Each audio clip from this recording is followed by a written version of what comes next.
If someday you should see Thomas the tank engine puffing happily along the line, he may be on his way to a village nestled deep in the heart of the island of Sodor. One November morning, Thomas whistled to all his friends. "It's nearly Thanksgiving, and I'll bring you lots of letters and parcels."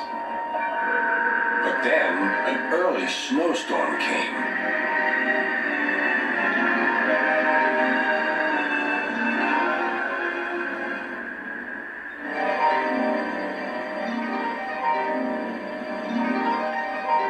The island was covered with thick snow. The engines found work difficult.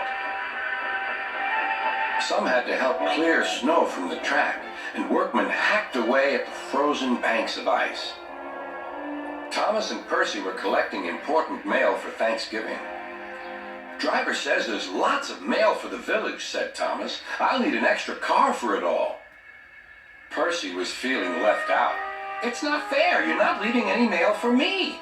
But Percy's chance had come. "There's been a change of plan," said Thomas's driver. "Sir Topham Hatt needs us at the big station. Percy, you are to take Thomas's train to the village." Percy was delighted, but Thomas was sad. "I won't be able to say Happy Thanksgiving to all my friends."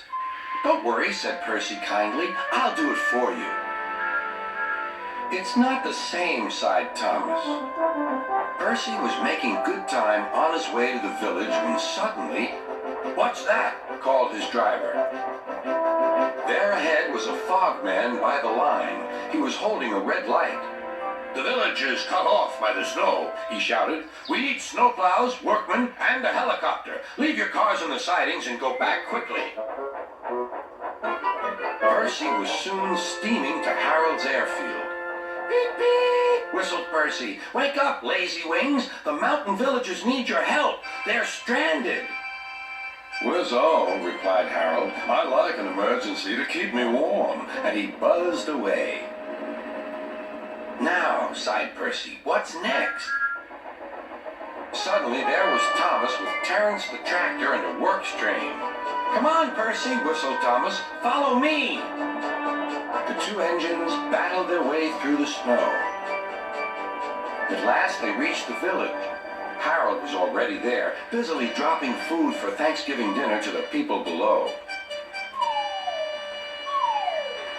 Terence quickly got to work. "Lovely stuff," he said as he pushed the snow aside. "Well done, Percy! Well done, Thomas!" cheered the villagers. "Percy, I just remembered, your mail train is still back at the siding, isn't it?" Percy hurried back to fetch it. Just then, Toby arrived with Henrietta. "We've brought lots of hot drinks and food for the villagers," he whistled. That night, all the engines had gone back to the sheds except Toby. The villagers had made a plan to thank the engines. They loaded paint pots and parcels into Henrietta, and then they set off through the moonlit countryside.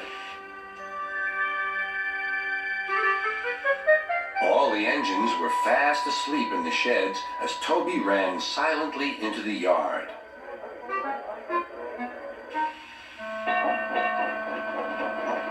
He had no idea what the villagers were going to do, but he knew it was going to be a big surprise.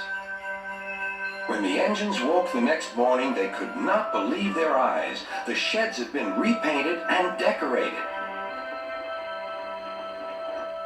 The engines whistled in delight, and everyone agreed that it was a really happy Thanksgiving.